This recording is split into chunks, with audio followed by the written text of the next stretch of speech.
Hello lovely people, it's Candy here. Welcome back to my channel. Today I am doing a depth year update. What's going on with my depth year in 2021? How's it going? What am I doing? What sort of depth year am I doing? What are the lessons I'm bringing in from my failed but not failed depth year last year because I learned things? How am I doing things differently? Is it just about stuff? No, it's not. There's a spoiler. But it's generally my 2021 depth year introduction, I suppose, because I've not done one yet. So my introduction to my 2021 depth year.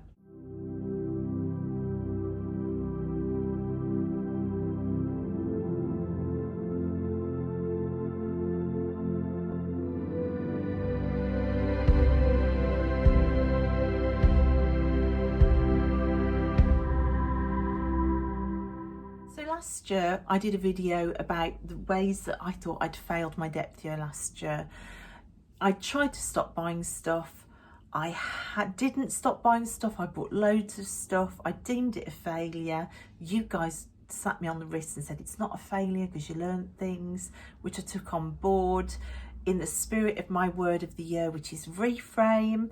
So I'm going to drag all those lessons from last year into this video, which is my 2021 depth year update. So in that video I said that the question I failed to ask myself was, is the time right for a depth year? Last year it wasn't. I was a newbie to tarot. Everything was exciting. I was a newbie to buying things for myself after a lifetime of not being allowed to have things by other people. All of a sudden I was free to spend money on myself, and I did. So it was a glorious time of validating myself with things, which sometimes you just need to do. I was new to tarot. I relatively new to witchcraft. There were all these beautiful decks, all these beautiful books, everything was new. So it wasn't the right time last year, like I said in the last video. But 2021, it felt different. When I asked that question, is the time right now for a depth year? I got a resounding yes to that because of the way I was feeling. It wasn't about the stuff around me, because depth year is often not about the stuff. It was about the way I was feeling.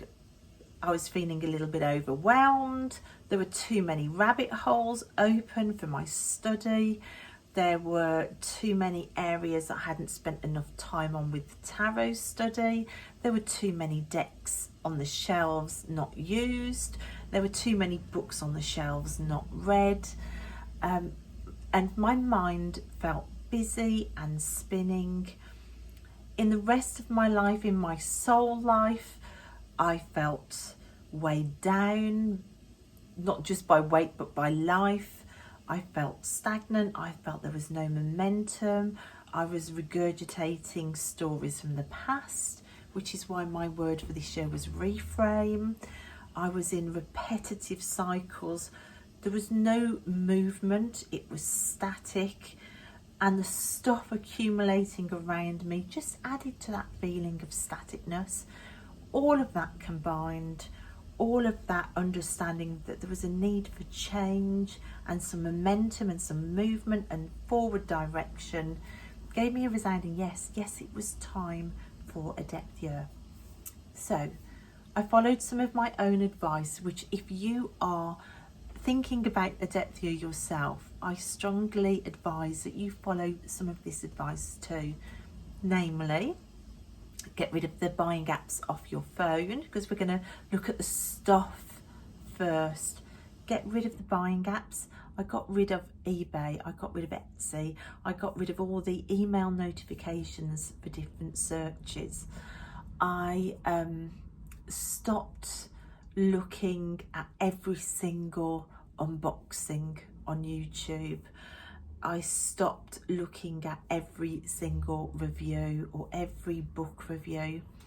Yes, I'm still seeing new decks on people's videos. yes, I'm still seeing decks that I'd love. I'm careful with what I look at on YouTube as well, because temptation's an easy beast to grab us. I am using my Amazon wish list kind of as a place to go to if temptation has grabbed me. Like I read a book and then realised it had a sequel. I really wanted the sequel. I ended up on Amazon. It went onto my wish list rather than my basket, and I found that really useful. And then still talking about stuff, I did what I didn't do last year. I set some clear parameters. What actually this year am I allowing myself?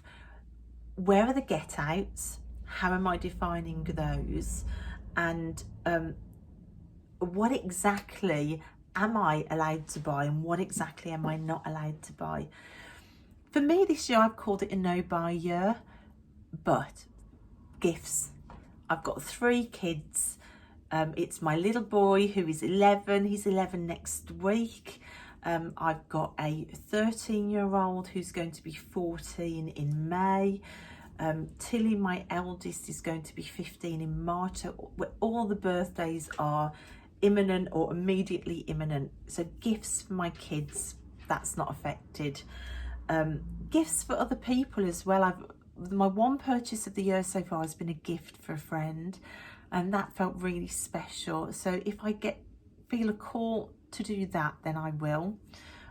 So gifts are okay. Gifts for me, well, I'm saying no to gifts for me. I really feel the need for space and just connection and experiences. So rather than saying, well, okay, I'll buy it for my Christmas present or my birthday present, I had a lot last year. I had big piles of birthday presents and big piles of Christmas presents, which I've never had before. And it felt a little bit stressful, to be honest. And this year I'm going to say no. I'm going to say I just want some peaceful experiences. A walk in the woods, or sit and make something with the kids. We'll have an evening, like a movie evening or something. And that's what I want this year. So it's a no buy around gifts. It's a no buy for decks for me. It's a no buy for books. It's a no buy really for everything. No makeup, no clothes, nothing. I am going to say if there is a replacement, like in the art studio, I am currently doing paper cutting and glue work. I had only 2 glue sticks left, which I used up. I only had a few blades left for my paper cutting knife. So I did order a bulk load of glue sticks and a bulk load of blades. That's fine because it was replacement for things I'm actually using. For my witchcraft practice, I had the plastic lighters for lighting candles, which I light every day. I didn't want to replace them because of the plastic and they'd run out. So I bulk ordered a load of matches. So that's fine. So if it's something that I'm actually using and it's a replacement, then that's fine. So those are the details of my depth year. In the last video, I said that the demons creep in the areas where you haven't set your details strongly enough. My details are set in this year. And then I thought about the areas that I was already going deep in and the areas that I wanted to continue to go deep in for next year. So we've moved away from the stuff because last year taught me it's not about stuff really. The stuff is part of it, but it's mostly about going deep with yourself, going deep with your own life, your own soul, your own motivations and your own dreams. Depth here is really about you rather than the things you're buying. So I wanted to identify where I was already going deep and where I wanted to go deep in 2021. Study I was already going deep in and reading. I clarified to myself the books and the areas that I wanted to continue to go deep with there. So I was clear. I've got lists of books I wanted to get through. I did a video about my reading list. And when I chose those books, I thought clearly about the whys. Why do I want to read this? Where's my tarot study going? Where's my witchcraft study going? Where is other study going? Where is my literary boundaries for reading being pushed? You know, adding more poetry in, and like self-help practices. What do I want to read about? So I identified where I was already going deep, but where wasn't I going deep that I needed to go deep? I kept coming back to my word of the year reframe, and the fact that I was repeating cycles that I didn't want to repeat. I was stagnant and static where I wanted to be moving forward. I wanted to really escape the clutches, the final clutch holds of the past on me. I'd felt like this for years, and yet there was still no forward movement. I still felt stuck.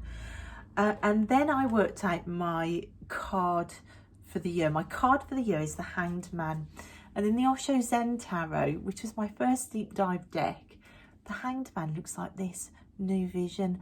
And for me, that just sums it up totally. That forward movement into a new vision. So for me, where do I want to go deep? It's about getting clear on that vision, getting clear on my values, getting clear on what I want, getting clear on what I don't want, which is often easier to answer. And then working out where I'm not living in congruence with those values, that those wants, that purpose.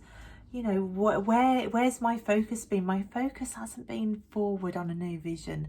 My focus for a long time has been in ruminating circles on the past that has just kept me completely stuck and static. Stopping the buying just stops that spinning, and it made me realise there was still a lot of spinning going on in my head. So my focus and my going deep is in areas of getting peaceful, getting more mindful. So journaling, increasing my journaling practice has been really helpful so far this year. To journal daily on what my values are, what my intent for the day is, where is my focus going to be? Is my focus in line with my thoughts, the words I'm saying, the words I'm thinking? Is it in line with my behaviours? Is everything lining up? Am I in integrity with what I say my values are and my actual day-to-day living? Or is there a mismatch? There's been a mismatch for a long time. So my depth year focus for my soul is trying to bring it all back in line. So my values, my dreams, my desires, my focus all lines up with what I'm actually doing on the day-to-day. My Kanban board has made that really visual. So that's kind of an acceptance of the fact that I'm a visual creature, and that to make it fun, it needs to be visual for me. I'm also putting up reminders around the house, which is helping me become more mindful as well. So mindfulness, journaling, making things visual for myself, making my intent visual, and also meditation, getting that stillness in. I've been doing 30 minutes meditation every day, which I've not ever really had a meditation practice. It's been fantastic. It's involved deity work as well, and work at the altar. It's allowed me to catch the voices in my head that give me a hard time and tell me I'm not doing enough. It's allowed me to appreciate the fact that everything can work towards new vision. Even the 2 hours folding laundry when normally my voice in my head would be going, look at the laundry, you can't stay on top of the laundry, you're so rubbish, your house is always a mess. That space that meditation has given me has allowed me to go, no, everybody does laundry. There are 3 kids. Well done for washing it and folding it and putting it away. Well done. It's allowed me to be kinder to myself. It's also allowed me to say, well, part of my vision is having this magical, glorious home to live and thrive in, and folding laundry is a movement in that direction. And that brings me to another thing, directions. What direction did I want to go in? Width-year and acquisition and buying things, for me in the end highlighted how static I felt. I wasn't focused on any movement. I'd become really static and stagnant, and if I was focusing in any direction, it was backwards in circles of rumination. My depth year for me is about focusing on forward direction and forward movement, and what do I need to do today to move me in the correct direction. And finally, connection. I wanted to go deep with connections this year and to connect more with people after half a decade of being very isolated and hidden away and quite fearful of people and connections, and rightly so. But to kind of reframe the fact that now I trust myself, and part of that has been reaching out to a friend on YouTube who is also doing a depth year to ask if she would like to be my depth year buddy. So having a depth year buddy so far has been fantastic. Also reaching out to old school friends and coming up with plans with them for after lockdown has been fun, and just generally trying to ease myself back into a world where I talk to people, I connect with people, and I'm not scared of people anymore has been fantastic. And YouTube is all part of doing that, so it's been really good. That's my first depth year update. The details, the fine details, the parameters, what I learned from last year coming into play, but also about the fact that the stuff is part of it, but it's very much about going deep with myself. That was my biggest takeaway from last year. The stuff is only a small part of it. Going deep with yourself and setting values and intent and focus for yourself and the directions for yourself and how to get there, it has been really important. Mindfulness, meditation, journaling, watching my inner critic, self-praise, gratitude, all of those come into play when I'm thinking about going deep with myself and keeping myself forward focused. So I hope that's been interesting. I hope it's been useful. If you're on a depth year, I hope it's helped. It might have given you new things to think about rather than just the stuff. And I will aim to do an update, I would say every quarter. So in another month and a half I might do another depth year video, and then at 6 months and 9 months, and then at the end of the year. But that's it, guys, and thank you for watching and listening, and I will see you next time. Bye.